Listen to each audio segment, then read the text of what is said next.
Sejam bem-vindos à 35ª Feira do Livro de Bento Gonçalves. A 35ª Feira do Livro de Bento Gonçalves é realizada através da Lei de Incentivo à Cultura, pela Prefeitura de Bento Gonçalves, Secretaria de Cultura e Educação, Fundação Casa das Artes, Biblioteca Pública Castro Alves e Sistema Fecomércio RS Sesc. Conta com o apoio de Vem Delivery, Folicultura Saara, Hoje Hotel Vinocap e Curso Design da Universidade de Caxias do Sul, e tem o patrocínio de Sulgás, Viva com essa energia, Anderly Transportes e Caixa Econômica Federal, o banco de todos os brasileiros, Secretaria Especial da Cultura e Ministério do Turismo e Governo Federal. Então, nós vamos ter esse bate-papo aqui, Poema e Identidade, sobre o comando de Guilherme, né, que vai apresentar a gurizada toda aqui, com muitas emoções. Fiquem conectados, porque o assunto promete. É contigo, Guilherme. Obrigado, Bárbara. Boa noite, gente. Começar aqui com a descrição. A gente está, essa noite, no palco do Sesc de Bento Gonçalves. Ele tem um tapete no chão. Atrás de nós tem a arte da Feira do Livro desse ano. Eu sou um homem branco, tenho o cabelo até o ombro, tenho barba, estou usando a camiseta branca com o logo da Feira do Livro desse ano e uma calça preta. Eu estou aqui junto com o Gabriel, o Rodrigo e o Rafael e vou passar agora para eles a palavra, para eles também fazerem a descrição. Boa noite, tudo bem? Eu sou o Gabriel, eu sou um homem branco, tenho cabelos castanhos, eu estou vestindo uma calça jeans azul, uma camisa preta social, um casaco preto e um tênis azul. Eu gostaria de agradecer a organização da feira para estar incluindo também a comunidade surda, que eu acho uma coisa muito válida, de extrema importância. Muito obrigado a todos os organizadores. Isso é surreal. Muito bom mesmo. Boa noite. Meu nome é Rodrigo, homem branco, olhos azuis, cabelos castanhos. Estou usando uma camiseta preta do Fitopaz, um jeans e um all-star azul. E é isso. Obrigado aí, galera, pelo convite. Descrição rápida. Olá, boa noite. Obrigado pelo convite. Eu sou o Rafael. Também sou um homem branco, cabelo castanho claro, olhos verdes. Estou vestindo um all-star que já foi azul um dia, agora está meio acinzentado. Uma calça jeans preta, uma camisa manga curta cinza e por cima um moletom de lã branco. Então tá, gente. O nome do nosso bate-papo de hoje é Poema e Identidade, o desenvolvimento do eu na poesia. E eu vou mediar um bate-papo entre essas feras aqui, poetas, com livros lançados e muita coisa na bagagem, histórias que espero que eles me contem um pouco hoje. E eu quero começar perguntando uma coisa bem específica, um pouco desafiadora, não sei, vocês vão me contar, que, em primeiro lugar, agora há pouco a gente teve aqui um bate-papo sobre Os Contantes, que foi um livro com 30 contos publicados por 15 autores. A patrona da Feira do Livro desse ano, ela é romancista, e eu quero saber particularmente de cada um de vocês, por que o poema? Por que poesia? Por que poetas? Cara, no meu caso, eu sempre fui muito tímido e a poesia me ajudou a sair do fundo de alguns buracos, onde eu me metia e me meto até hoje. Poderia ter sido, de repente, romance, conto, crônica, mas quando a poesia bateu, eu falei, não, é esse o caminho, é o tipo de escrita que eu quero seguir. Eu acho que a poesia ela te dá uma liberdade bem interessante para mergulhar assim, nos teus sentimentos, para rasgar em palavras mesmo aquilo que tu está sentindo. E eu acho que é o único gênero literário que te dá essa liberdade escrita, né? A poesia, eu comecei a escrever poesia, acho que tinha 15, 16 anos. Naquela época eu já queria fazer jornalismo. Então ela me ajudou demais nesse processo de escrita. Depois vieram os contos, enfim, crônicas, mas eu me sinto bem à vontade mesmo com a poesia, né? Que é uma forma de protesto, às vezes, que se enquadra de uma forma bem interessante nas palavras. Já no meu caso, eu escrevo de tudo um pouco. Eu escrevo... na verdade, tem uma série de livros que já estão escritas, que eu nunca lancei, pretendo lançar algum dia, porque não está pronta. Está pronta, mas não está ao mesmo tempo. Eu estou tentando ajustar algumas coisas, que se chama Camime, mas não tem. É um lançamento futuro que tem a ver com... É um romance, mas mais estilação, estilo Harry Potter, assim, um negócio meio assim, sabe?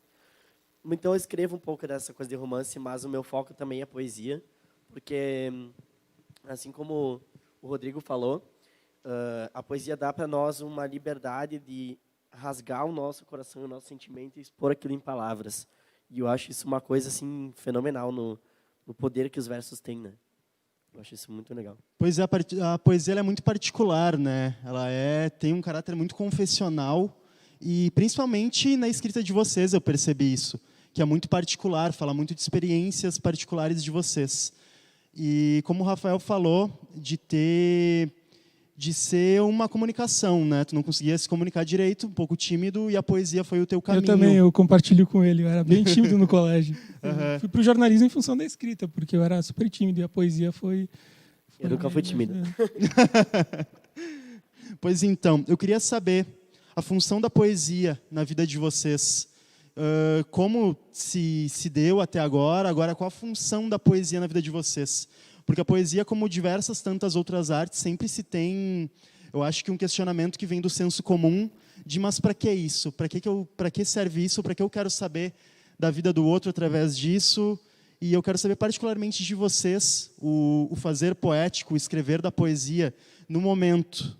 Para que serve para vocês? É confessional ainda? Ainda é para passar de uma barreira de comunicação? Ou ela já se tornou alguma outra coisa? Eu acho bem divertido, assim, brincar entre palavras em primeira pessoa, daqui a pouco em terceira pessoa, criar até um personagem, mas sempre tem um fundo, assim, de verdade sua, né? Então, eu continuo usando a poesia, às vezes, como um disfarce literário. Eu acho que funciona bem, muitas vezes. A gente costuma falar que, nos últimos anos, tem crescido muito textos autoficcionais, né? Tanto na poesia, nos contos, enfim. Eu acho isso muito válido. Todos os textos que eu escrevi até hoje são autoficcionais.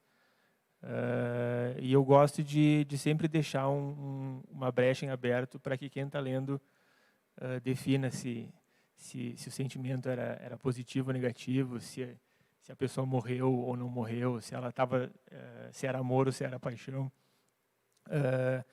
A função da poesia na minha vida, assim, ela chegou relativamente cedo também. Eu me lembro de ter escrito o primeiro poema também na faixa dos 15, 16 anos. E depois eu fiquei muito tempo sem ir para esse gênero, né? Mas eu sempre tomava notas, né? Eu tenho pilhas de cadernos lá em casa que eu ia escrevendo algumas frases soltas e situações que eu via pela rua. E aí um dia eu mostrei isso, assim, mas depois de muitos anos, eu mostrei alguns desses cadernos para um amigo meu, e ele botou pilha, falou, cara, tem que publicar e tal. Mas aí a publicar o livro também já passou muito tempo. E nesse processo todo eu fui lendo algumas coisas minhas que eu tinha escrito lá com 17, 18 anos, e que continuam super válidas, né? Mesmo se eu estivesse falando de um sentimento bom ou de um sentimento ruim, muito daquilo continuava válido, né? Era só uma questão de eu mudar algumas palavras, dar uma limpada nesse texto e tal, mas estava tudo lá. Eu acho que se a gente conseguir se concentrar cada vez mais quando for botar os seus sentimentos numa folha de papel, é mais fácil, né? Porque aí tu vai buscando assim cheiros e sabores e sensações que daqui a pouco tu viveu lá com 2, 3 anos de idade, cara. Eu vejo umas coisas que eu escrevi assim, só não tem uma data embaixo porque realmente eu era novo, assim, mas poderia ser do inverno passado, poderia ser do verão de 87, sabe? Eram coisas muito válidas, assim. Isso eu acho muito legal. Eu tenho esses cadernos em casa, do tempo do colégio. Não publiquei nada, porque eu acho que não são poesias assim muito boas, no meu ver. Mas é interessante pegar e ler, porque tu volta realmente no tempo. Quando o teu sonho era lançar um livro, mas não tinha tanta técnica e competência na época. E eu me recordo dos professores, né, incentivando demais a escrita. Então, eu tenho esses cadernos em casa, guardados ainda. Nunca vai sair de lá, não vai sair um livro do que eu tenho escrito neles, mas está lá. E é como uma lembrança, é como tu abrir uma gaveta e se depara com o teu passado, assim, é interessante. Eu, na verdade, assim, a minha poetisa preferida no mundo inteiro é a minha mãe. Porque, assim, minha mãe também, ela é poeta, ela é poetisa, né? E desde pequeno ela me incentivou a escrever. ela sempre me incentivou, ela lia para nós poemas, ela escrevia os poemas dela, minha mãe chegou a publicar algumas vezes, em algumas edições daquela antiga coletânea brasileira de poetas contemporâneas, alguma coisa. E minha mãe publicou algumas vezes lá. E, assim, eu amo de paixão Cecília Meirelles, mas a minha poetisa preferida vai sempre ser a minha mãe. E desde pequena, assim, quem sempre me incentivou a escrever foi ela, sabe? E eu acho que se eu cheguei onde eu cheguei, tipo, de chegar ao mérito, assim, de publicar um livro, de realizar um sonho que era de publicar um livro, muito disso eu devo a ela. Então, se ela estiver assistindo aí, que eu tenho certeza que ela está, mãe, muito obrigado. Te amo do fundo do meu coração. Obrigada por ter me incentivado. Isso que os guris falaram das memórias de infância é muito verdade. A gente escreve bastante sobre coisas que aconteceram que, cara, eu sou assim, eu não deixo a poesia virar uma coisa automática. Eu nunca deixo, eu só escrevo quando eu estou realmente sentindo alguma coisa. Quando eu estou transbordando sentimento, é quando eu vou lá. E eu tenho uma mania muito estranha, que eu não costumo escrever poemas no computador. Eu costumo escrever eles no papel. E eu escrevo eles no papel, eu leio, e se eu não gosto, eu rasgo. E aquilo se perde para sempre. Então, eu sempre digo, eu tenho mais de 400 poesias escritas. Eu publiquei nesse livro só 68, mas eu tenho mais de 400 em vários idiomas, e tipo, eu não publico, porque muitas delas, eu tenho muito mais que 400 escritas, mas a maioria eu rasgo, entende? Tipo, sem dó nem piedade. Então, a gente faz essas coisas, né? Poeta, quem é que entende? Quem é que nasceu para entender poeta? Ninguém, eu acho. Procedimento entende, visceral. alguém- Pois é, talvez a poesia seja uma maneira de tentar se entender, né? O fazer poético. Vocês chegaram num ponto, os três, muito de uma pergunta que eu queria fazer para vocês. Que vocês falaram sobre ser confessional, de esperar chegar ao sentimento lá e falar sobre ele, e também sobre encontrar esses cadernos e revisitar esses sentimentos, ver sobre o que tu falava. Me parece que esse fazer poético, como vocês começaram, como ainda deve ser de alguma maneira para vocês, parece ser uma coisa que surge, que vem, que vocês realmente confessam no papel. Tem um teórico que eu estava lendo nos últimos meses, Croce, que ele é italiano, e no livro A Poesia, ele escreve que... Ele fala assim, sobre vários aspectos do fazer poético, da crítica poética também, e ele fala que a verdadeira poesia, ela simplesmente acontece. E o escritor, o poeta, ele nem tem consciência de que a poesia está acontecendo no momento que ele está escrevendo. Ela vem num fluxo e depois ele senta e olha para ela e vai lapidar e vai mudar alguma coisa. Mas que ela simplesmente acontece.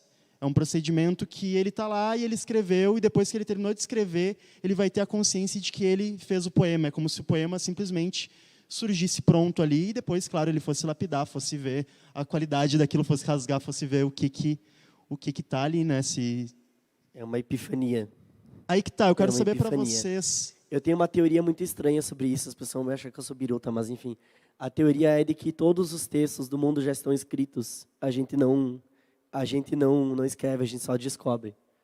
É aquele momento de epifania que a gente descobre o texto que a gente vai escrevendo, e o poeta é um mero mediador, que vai lá. Assim, novas roupagens de algo que já existe. O poeta só vai lá Mas- e transcreve.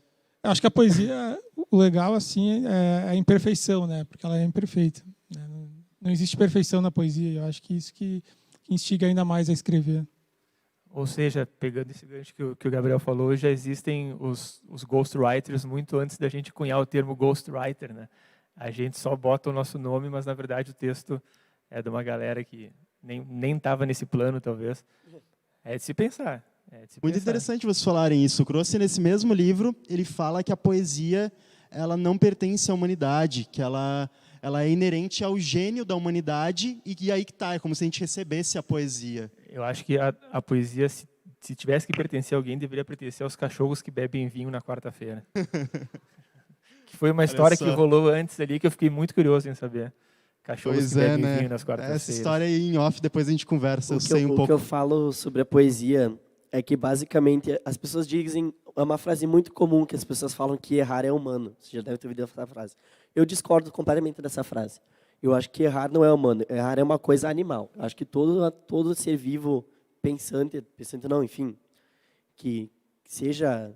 Tem um grau de racionalidade, ele tá sujeito a errar. Se um cachorro estiver andando num fio e cair no chão, ele morre, ele errou. Ele morreu. Ele é um ser vivo, mas ele errou. A poesia, o que nos torna humanos não é errar. O errar é humano. O que nos torna humanos é reconhecer o erro e não insistir naquele erro. É aprender com os erros. E eu acho que a poesia é quase um meio de nós, uma escapatória de nós fazermos isso, porque muitas vezes o poeta escreve quando ele não está se sentindo bem, quando ele está se sentindo para baixo. Cara, esses são os momentos, não sei os guris ali, mas para mim são os momentos mais criativos. Os momentos que eu não estou bem comigo mesmo são os momentos mais criativos da minha obra, assim. Os momentos que eu mais tenho essa epifania que eu falo, é os momentos que eu mais sinto, sabe? Não por consequência, geralmente quando a gente não está num período muito bom, é o momento que a gente que nós somos mais sinceros, né, com a gente. Por isso que talvez o fluxo de ideia saia mais fácil, né? Acho que quando tu é mais sincero, tu pode estar escrevendo sobre o assunto que for, sabe? Se tu está sendo sincero, a pessoa que vai ler ela pode morar 1000 quilômetros de distância da onde tu mora, ela pode ser de uma outra classe social, enfim, ela pode ter hábitos totalmente diferentes. Ela vai ler sobre o que tu escreveu e ou ela se identifica com aquilo, ou ela vai dizer assim, essa pessoa escreveu algo que ela estava sentindo verdadeiramente. Assim. Pois então, isso é um caráter muito particular, né, de falar sobre a sua própria vida através da poesia. Vocês três estão falando sobre totalmente o sentimento de vocês está expresso ali. Eu percebi na poesia de vocês três algumas temáticas, alguns sentimentos muito parecidos, que vão de melancolia, a saudade, a uma autoanálise dos erros, a traços de sexualidade, principalmente o Rodrigo. Acho que é o foco dele, pelo menos nesse primeiro livro dele, mas eu consigo... Uhum. E eu queria saber de vocês, como vocês lidam com a exposição desses temas pessoais de vocês. Já aconteceu para vocês de vocês falarem sobre uma pessoa ou sobre um acontecimento e vocês não têm medo de essa pessoa específica ler aquilo e pensar, poxa, isso aqui é para mim, poxa, eu lembro que isso aqui aconteceu, hein? Eu sei que é para mim. E também de o que pode surgir na cabeça do leitor também, de talvez julgar vocês, porque vocês estão também, como eu falei antes, analisando os próprios erros e as próprias camadas assim da vida, e nem sempre a gente está errando, né? Nem sempre a gente está falando de coisas boas, às vezes são nos piores momentos que a gente está conseguindo falar sobre as coisas. Então eu queria saber de vocês, se vocês têm alguma história para contar, como que vocês lidam com isso? É constrangedor, tem que ter coragem para publicar alguma coisa tão particular? Como é que é? Então, eu achei muito legal tu falar disso, se a pessoa sabe que ela está escrevendo para ela. Porque olha só, olha o meu marca-página, cara. O do meu livro. Aqui são as duas pessoas que inspiraram a história desse livro. Porque esse livro é uma história, né? Ele conta uma história que é sobre 2 relacionamentos muito intensos que eu tive. Um com um menino, outro com uma menina. Que foram muito, muito intensos e cheios de paixão e romance. E, sabe, foram coisas muito intensas que eu vivi. E em vários não, se eles não se reconhecerem no marca-página, olha, porque isso aqui tá cara, só falta botar uma foto deles aqui. Mas é assim, em vários momentos dos poemas, eles conseguem se reconhecer, porque eu conto histórias, eu conto momentos que aconteceram. Inclusive, se tu me der uma permissão para eu ler um trechinho Vai lá. de um poema, porque eu queria mostrar para vocês, basicamente, sobre como eles se reconhecem, tá? Essa poesia se chama 3/5, ela é mais narrativa. Começa ali, ó, 19h33. 3/5. Nunca fui muito bom com pontualidade. Então, o que é 3/5? Pessoas me perguntam bastante o que é 3/5, né? 3/5 é uma data, gente. É 3/5, 3 de maio de 2016. Foi o dia em que eu aceitei a minha bissexualidade. Foi o dia em que eu comecei a me relacionar com essa pessoa aqui. Então, se a pessoa não lê 19h33, que foi a hora que eu cheguei lá, 3/5, que foi a data que eu cheguei lá, se ela não consegue se reconhecer ali, meu filho, eu fiz alguma coisa errada. Poxa, ao vivo, hein, gente? Tantas confissões aqui. Eu esperava que saísse alguma coisa um pouco curiosa, mas essa foi forte. E isso foi coragem, aqui. Isso foi coragem. Eu quero saber de vocês agora. E aí, vocês são tão corajosos assim? Eu acho que é bem instigante, né, na poesia.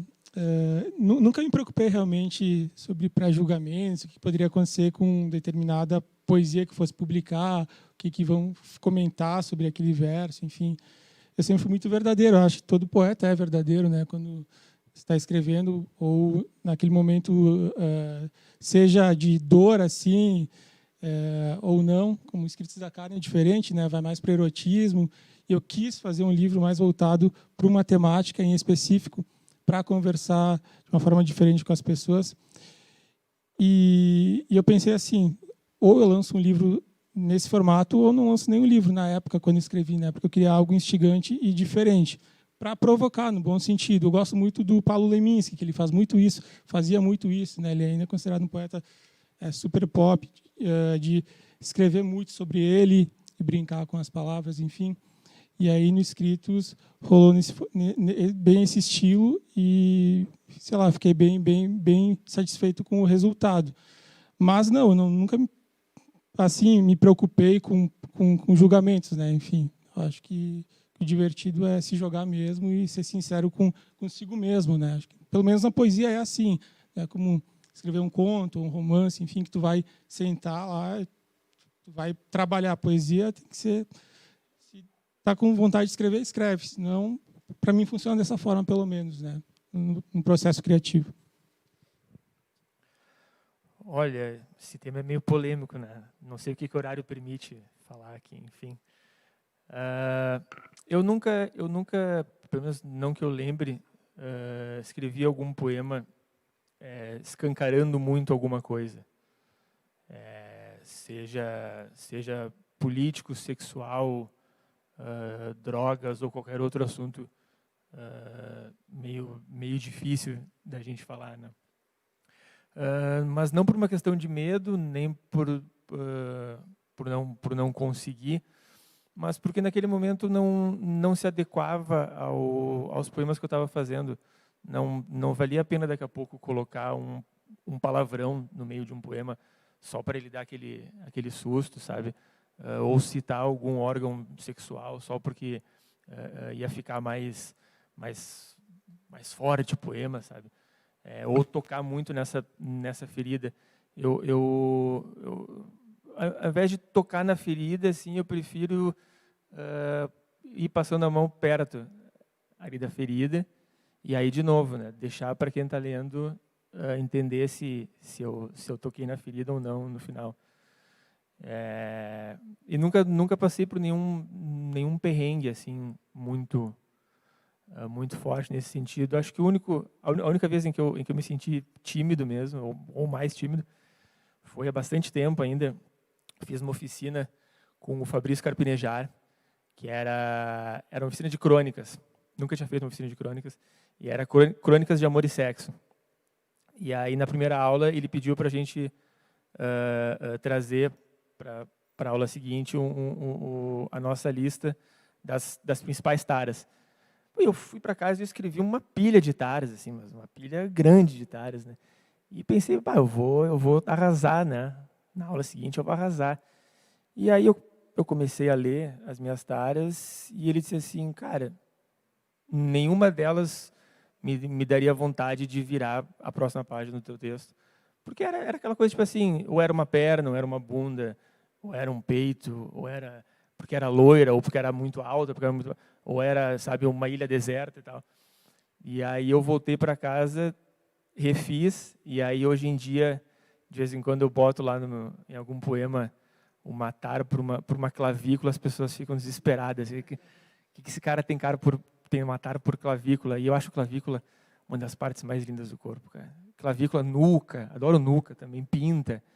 Eu sou meio estranhão nesse sentido, assim. Acho que peito, bunda e perna é muito óbvio, sabe?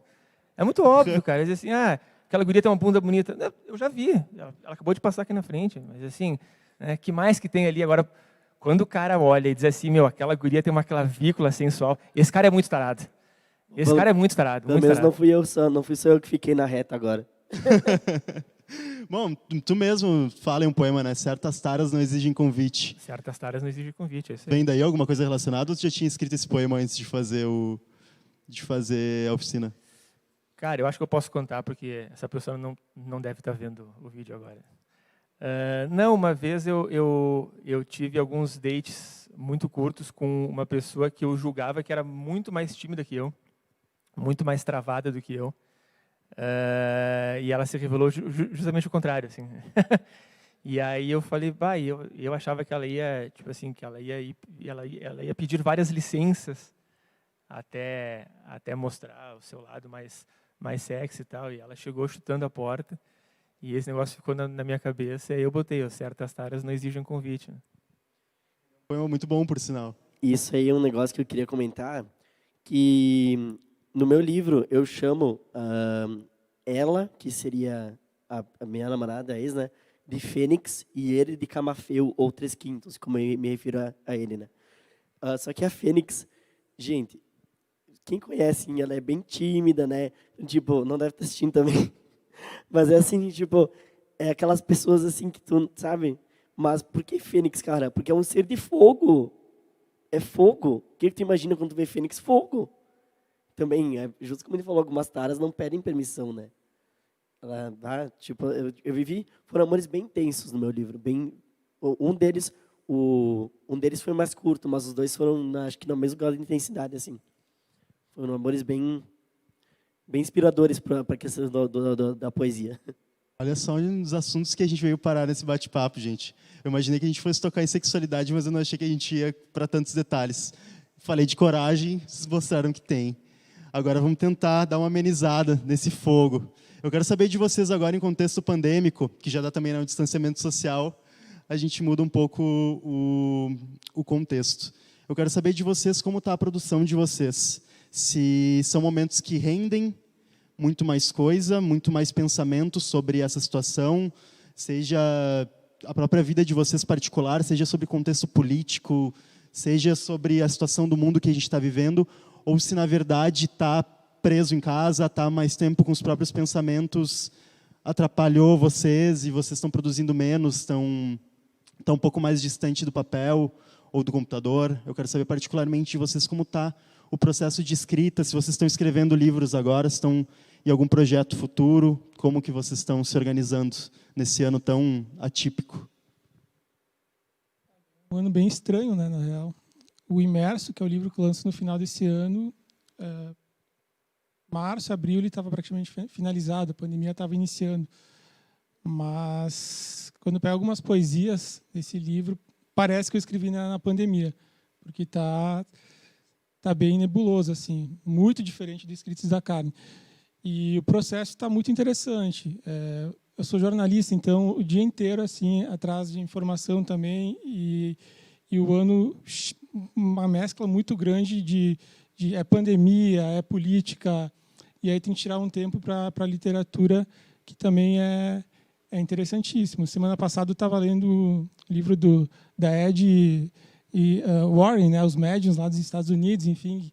Então, eu leio um pouco de tudo, e esse processo também tem funcionado de uma forma interessante no processo criativo da escrita. Mas acho que está interessante, assim, né, enfim, de forma geral. Olha, eu tenho mantido um fluxo de escrita mais ou menos parecido com o que eu vinha fazendo antes da pandemia. O que aumentou bastante foi a quantidade de coisas que eu ando lendo. Né? Estou lendo um pouco mais do que eu li, aliás, bastante mais do que eu lia. Não estou lendo muita poesia, para não ficar preso em alguns formatos. Estou lendo muito conto, estou lendo biografias, estou lendo quadrinhos, muito quadrinho. E de produção, eu estou terminando ainda o próximo livro. Eu pensei em dar uma corrida. Eu achava que a gente ia sair da pandemia ainda esse ano, né? Mas enquanto que essa vacina não chegar, não tem como, né? Então, eu pensei em correr um pouco para lançar ainda esse ano, mas tô dando uma segurada. Ele deve sair, acho que em março do ano que vem. Livro de poemas, ainda não tem título certo.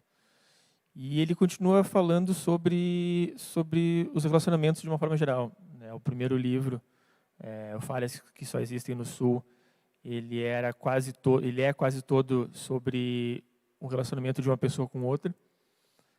Esse segundo, não tem como, nesse cenário que a gente acabou caindo esse ano, não falar de outros relacionamentos, né? Relacionamentos profissionais, relacionamentos com a política, porque isso está muito latente, né?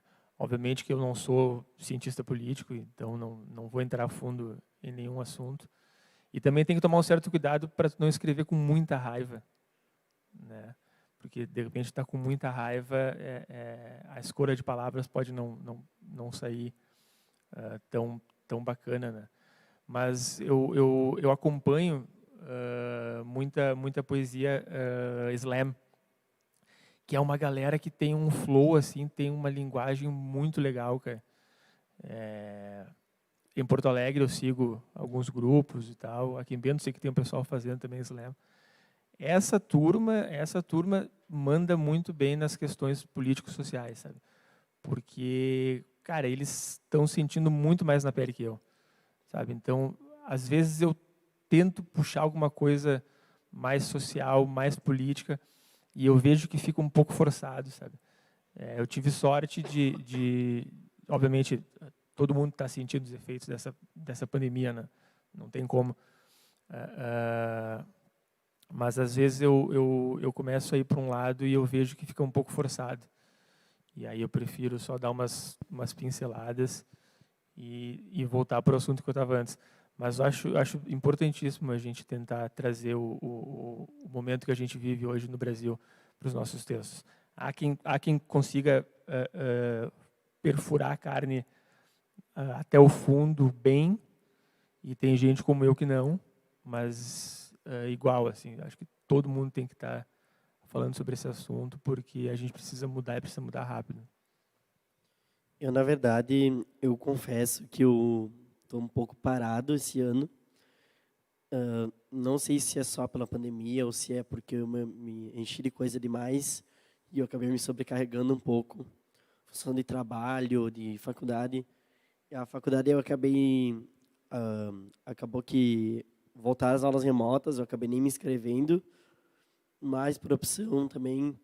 Eu tô bem sobrecarregado esse ano e mas agora eu tô entrando de cabeça no relacionamento.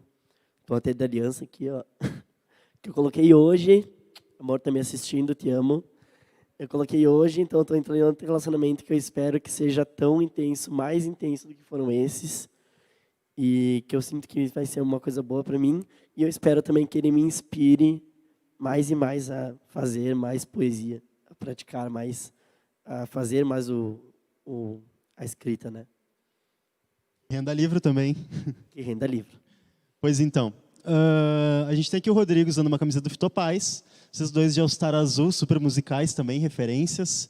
E eu queria saber de vocês de outras linguagens artísticas, que inspirações vocês têm, porque eu consigo perceber na tua poesia alguma coisa de musical, alguma coisa de ritmo musical, enquanto nos guris eu pego alguma coisa que vem mais da veia literária mesmo, talvez do fluxo de consciência. Eu queria saber de vocês, as inspirações particulares de vocês, de outras linguagens artísticas, seja cinema, seja música, o que vocês consomem, que vocês conseguem perceber que sai nas palavras de vocês. Olha, nas minhas, o principal, que como tu mesmo falou, o principal que sai nas minhas poesias é a música. Eu me inspiro bastante, principalmente na música pop, nomes como Lana Del Rey, como tipo Lana Del Rey, Mariah Carey, diva pop. Tem também tipo Celine Dion, nomes assim, dessas músicas mais românticas assim. Tem até uma música uma música, tem músicas que eu escrevo também, que eu já compus mais de 60 músicas, E algumas músicas que eu escrevo eu trouxe para o livro de forma oculta, mas eu trouxe. Então, o meu principal é a música realmente. E tem até uma poesia no livro que se chama Videogames, que é baseada na música Videogames da Lana Del Rey, que tem o mesmo nome. Então, ela foi baseada e quem lê a música, quem ouvir a música e quem lê o poema, vai perceber que eles têm o mesmo ritmo. Porque, deixa eu pegar um trechinho aqui só para... Deixa eu ver que página que é. Aquela música da Lana Del Rey, não sei se vocês já ouviram Videogames. Já.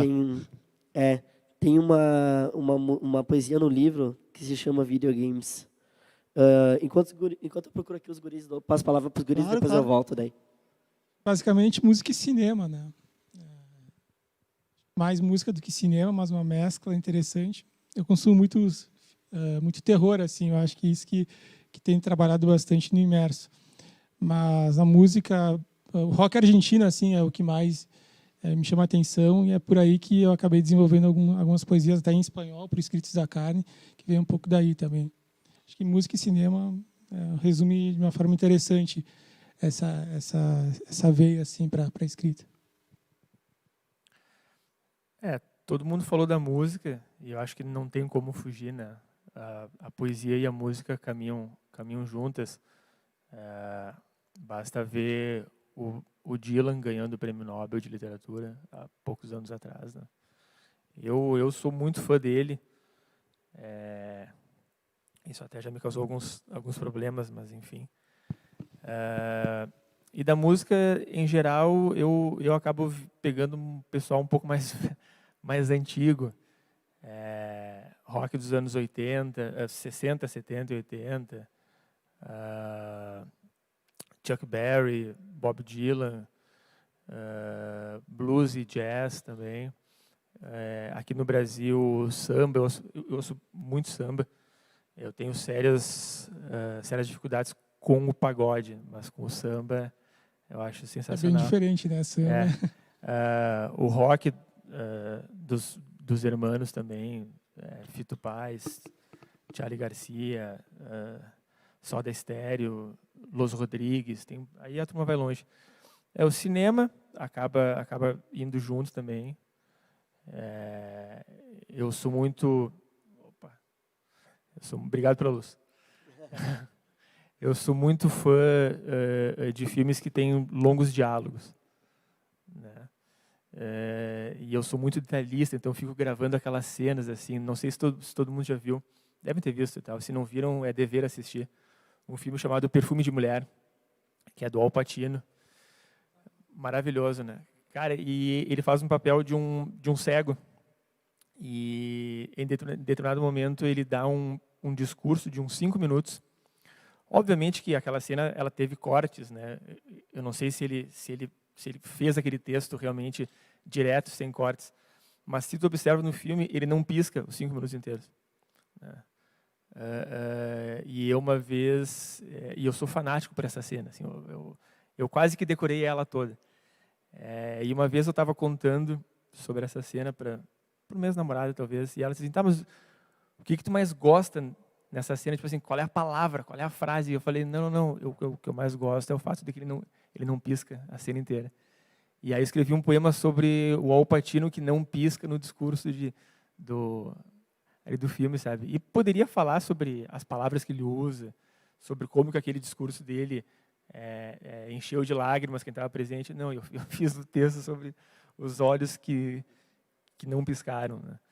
E as duas últimas referências que chegaram para mim, que eram muito, muito fracas, mas eu tenho lido mais a respeito, é pintura e astronomia. Tenho lido algumas coisas sobre as pinturas de Van Gogh, né? Principalmente Van Gogh, Matisse, Salvador Dalí. E astronomia, fico olhando para o céu, imaginando o que está passando por lá, e fico numas brisas, umas viagens. No próximo livro vai ter algumas coisinhas nesse sentido. Que eu estava falando, então, uma curiosidade para quem já leu o meu livro ou quem ainda vai ler, tem uma poesia no livro chamada Caminhos Cruzados, que eu até mandei para a Chineg, que foi, aí, a meu ver, a poesia mais importante do livro, tá? Aquela poesia eu escrevi ela inteirinha enquanto eu escutava Pillow Talk do Zen. Então aquela música do Zen, viu? Aquela música do Zen. Não sei se eu sei. Não vou cantar aqui porque eu tô sem voz. Aquela música Pillow Talk do Zen. Mas a videogames é assim, ó. Encontra-me sozinho, imaginando-me em teus braços, fechando os olhos ao teu abraço, jogando videogames. Quem lê nesse ritmo consegue ouvir a música da Lana Del Rey no fundo, sabe? Aquela parte que ela canta, open up a beer, tem aqui, ó. No ar o cheiro do teu perfume, na boca os gostos dos teus lábios, no peito o camafeu, trazendo a minha felicidade. Quem não conhece videogames, escuta a música enquanto lê esse poema. Eu acho isso legal. Uma coisa legal que eu trouxe pra ele. Interessante, gente, interessante. E dá para perceber mesmo na poesia de vocês, as referências que vocês trazem, que muito do que a gente consome, né, que sai através da nossa arte sobre outra ótica. E a gente está nos últimos 7 minutinhos. Eu tenho mais ou menos as 2 últimas perguntas assim que eu preparei para hoje. Além das surpresas que rendeu, dizer já que eu gostei muito de conversar com vocês. Foi surpreendente aqui, revelador. E A gente gostou mais ainda. Gostamos mais ainda.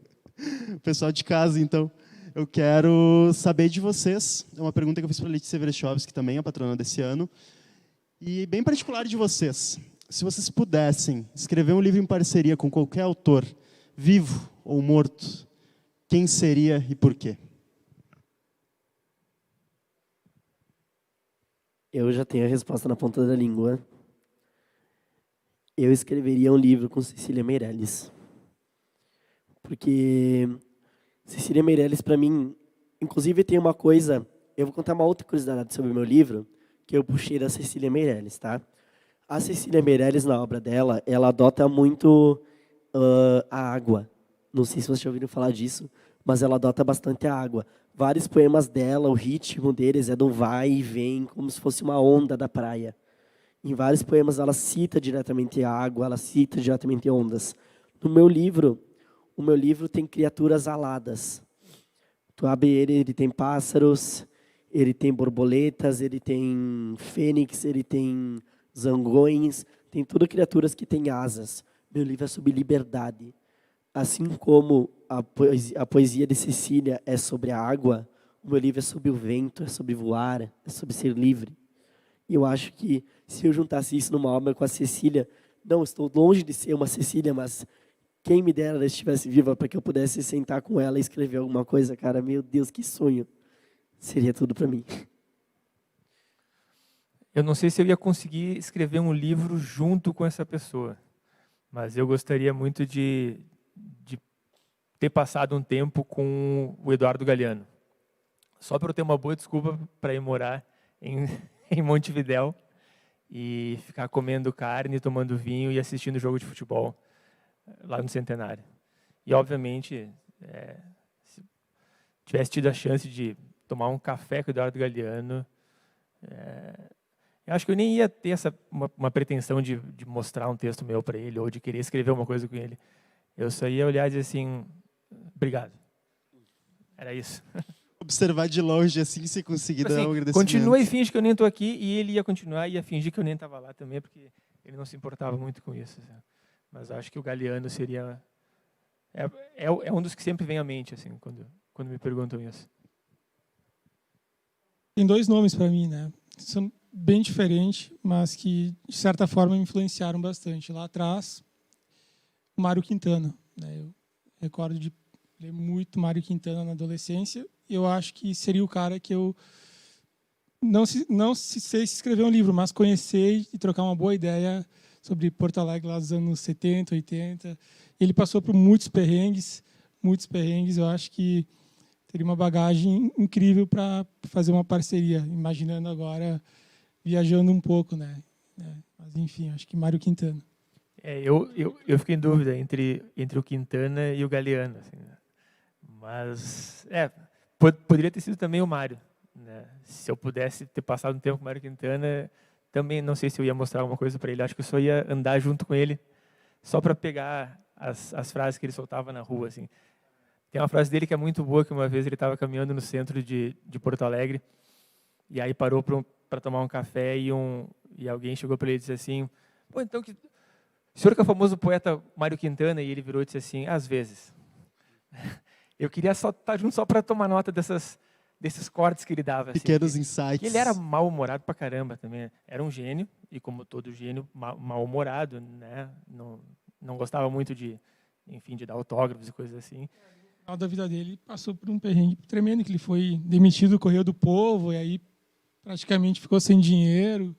É assim, um script perfeito de um poeta, né? Escritor. Dá para escrever um livro sobre o mau humor de Mário Quintana. Mas por tem Rafael Farina. tem um chamado Ora Bolas, o humor de Quintana. É muito Que nem bom. ele falou que ele não teria pretensão de escrever com o Quintana e com esse aí. Eu não, eu ia me meter lá com a Cecília e dizer, ó, minha dona Cecília aqui, ó, por favor, me ensina a escrever aqui, vamos escrever junto. Me ensina a ser como você, por favor. E dá um pouquinho desse brilho. Dá um pouquinho desse brilho, me empresta um pouquinho desse brilho.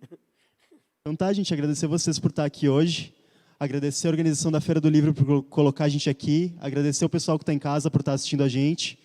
E agora eu quero deixar um pouquinho mais de tempo com vocês. Enfim, né? Vocês falaram bastante sobre a escrita de vocês, sobre experiências que inspiraram vocês na construção poética, sobre, enfim, até coisas que eu não esperava que fossem sair. Fiquei muito curioso com algumas coisas que vocês não disseram e muito abismado com algumas coisas que vocês disseram. E agora eu quero deixar um tempo para vocês falarem um pouco sobre os livros de vocês, os nomes deles, onde o pessoal compra, redes sociais de vocês, o contato, quando sai livro novo, que vocês quiserem fazer de propaganda agora. Esse é o momento, um último espacinho para vocês falarem um pouco sobre o trabalho de vocês, para o pessoal que ficou curioso para saber, ler um pouco mais sobre essas histórias que eles contaram, ler as poesias deles e também acompanhar para futuros trabalhos. O que esperar de vocês agora? Onde encontra o trabalho de vocês? O meu livro, o Falhas que Só Existem no Sul, lancei ele em 2018.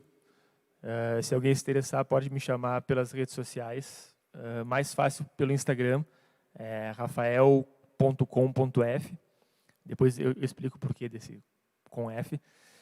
Estou preparando um livro para o ano que vem, como eu falei antes. E eu só queria dar um recado rapidinho, eu juro.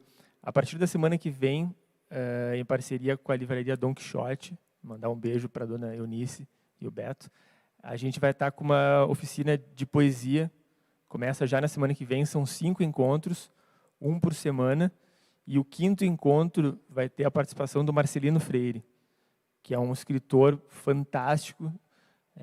Então corre lá, faz as inscrições, o preço está bem camarada, ganha um livro meu e ainda vai ter 6 horas de aula, sendo 2 delas com o Marcelino Freire. Tá bom? É só entrar no site, no Instagram da Don Quixote ou no meu, tira as dúvidas lá que a gente passa para vocês o link certinho. Ansioso com o tempo, terminando aí. Vai lá. Então tá. Bom, Escritos da Carne, que eu lancei em 2017, na Don Quixote, enfim, ou a galera pode entrar em contato através do meu Instagram, Sr_Demarco, SR_Demarco, que eu tenho alguns exemplares em casa. E o Imerso, que sai no final do ano, provavelmente no final de novembro, né? Vai estar através da editora Metamorfose também. E, enfim, e através das minhas redes sociais também, é só chamar aí que a gente conversa. Gente, então eu vou lançar aqui, ó, 3/5, vou lançar uma promoção para quem está assistindo, tá? Meu livro costuma ser R$25, tanto nas livrarias quanto comigo direto, tá? Quem está assistindo aí, me chama no Insta, @GabrielJosende, Gabriel Josende com S, pode me chamar lá. Eu faço a R$20, daí frete grátis para todo o Brasil. Não vou cobrar frete, quem estiver assistindo lá de Rondônia pode comprar comigo, que eu vou mandar com frete grátis para vocês, com todo o amor e carinho, tá? Esse livro aqui eu lancei em 10 de agosto do ano passado, é um livro bem recente, foi financiado pelo Fundo de Cultura. Muito obrigado, Bento Gonçalves, obrigado, Fundo de Cultura, FMC, obrigado, secretário, obrigado a todo mundo que apoiou, obrigado, Guilherme, vocês da feira, por terem me convidado para participar aqui hoje. Foi uma honra enorme. Se eu falei besteira, eu não sei, mas é coisa de poeta. O poeta faz isso mesmo. E eu vou deixar o meu aqui para o Gui, de presente. Olha só, muito e obrigado. até uma dedicatória aí para ti. Valeu. Então tá, gente, obrigado para quem assistiu. Foi um prazerzaço falar com vocês três. E, enfim, acompanhem eles, comprem os livros e E a Bárbara já está me olhando com uma cara de que acabou o tempo. Bem capaz, bem capaz, bem capaz. Mas é isso aí. Obrigado, gente. Obrigado de novo, a organização da Feira do Livro, que está aqui correndo, fazendo esse trabalho, fazendo a Feira do Livro acontecer ainda nessas condições. A gente está aqui, consegue levar a cultura de diversas formas, diretamente agora para a casa das pessoas. Enfim, uma boa noite de sábado para todos. Na semana que vem a gente tem mais 2 bate-papos, que eu vou estar mediando também, com outros escritores também. Espero que saiam umas conversas loucas assim também. E, enfim, gente, boa noite. Obrigado. Agora a Bárbara faz os encerramentos aqui. Bom, então, para encerrar esse momento, mas dizendo que não terminou ainda. Nós temos a banda Rainha de Espadas, que vem logo após o Que dos meninos. Então, fiquem antenados, né? Rainha de Espadas, em seguida, promete abalar Paris e Bento em Chamas. Portanto, eu quero fazer aqui os nossos patrocinadores. A 35ª Feira do Livro é realizada através da Lei de Incentivo à Cultura pela Prefeitura de Bento Gonçalves, Secretarias de Cultura e Educação, Fundação Casa das Artes, Biblioteca Pública Castro Alves e Sistema Fecomércio RS Sesc. Conta com apoio de Vem Delivery, Hotel Vinocap e Curso Design da Universidade de Caxias do Sul. E tem o patrocínio de Sulgás, Viva com essa energia, Anderli Transportes e Caixa Econômica Federal, o banco de todos os brasileiros, Secretaria Especial de Cultura, Ministério do Turismo e Governo Federal. Então, não esqueçam, antenados com a banda Rainha de Espadas. E até mais, gente, são muitas emoções. A pessoa vai saindo de ladinho assim, a granel. Assim.